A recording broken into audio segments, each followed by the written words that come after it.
Dear friends, today is Remembrance Sunday, when we remember before God those who have lived and died in the service of others, most especially those who have given their lives in time of war, those who have laid down their lives for their friends. We are living in a time when these issues are increasingly of immediate concern. The overall situation in the Middle East is becoming more fraught each day. What shall we do about all the interlocking issues that are causing destruction in that area of the world and that are causing so much suffering? It seems to me that certainty in these issues has become something of a cheap commodity, something freely available and often unearned. The Christian tradition has some very clear guidance about whether a war is ever justified, and also about how war should be conducted. Yet to follow those guidelines is extremely challenging, especially to those who want swift and expedient answers. As Christians, we should pause before judging and be very careful about how we discern the truth, for at the centre of our faith is the knowledge that ultimately we are all in the wrong, and so we are called to put our trust in God's judgment, in His concern, in His power and authority. Ultimately, I don't believe we can reach any final certainty about the wrongness or rightness of a particular war. War in and of itself is clearly an evil, but the real question is whether it is a worse evil than the alternative. And I don't think there can ever be clear answers on that score, except perhaps in retrospect, as with World War II.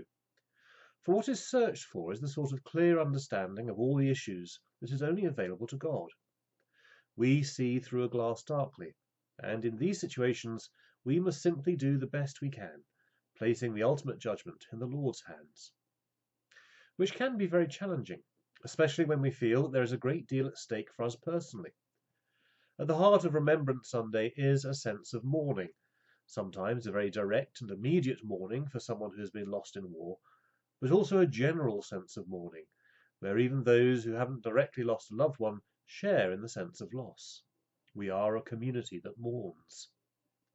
Yet there's something else going on in our remembrance today, and that is the preservation of a memory and an example, a picking up of the baton from those generations who have gone before, so that we today might reaffirm our inheritance from them and renew our commitment to the values which they shared. A commitment to safeguarding our nation and our way of life, which is, however obscurely it may seem at times, rooted in Christian values. Today, those Christian values are regularly discarded. I see this as a sickness of the soul, manifested through a progressive tearing down and scorning of our heritage and values, those which have made our country what it is, good and bad, and those for which so many people have died. Which brings me to what we're doing today and why it is so important. For we would not be able to stand here today, taking part in this service, without the sacrifice of those who have gone before us, those who laid down their lives for their friends. What we're doing today is standing against that sickness of the soul, not from any sense of glorying in conflict, but because we value what they have achieved, and we recognize the reality and the seriousness of what they have achieved. Those Christian values have some clear teaching for today, in terms of the just war tradition and more broadly. It is central to the Christian faith that the self, our own concerns, are an illusion, a distraction. For what does it profit a man if he gain the whole world but loses his own soul? The root of selfishness, the preoccupation with our own concerns, is ultimately a burden, a problem, and we are called to give up that burden and focus on Christ alone, to come to Him whose yoke is easy and whose burden is light. And this is ultimately our own deepest need and satisfaction, to give up our pettiness and lose ourselves in a larger cause. There are dangers here, dangers that the 20th century showed all too clearly. For there are those who would exploit this desire to lose ourselves in something larger.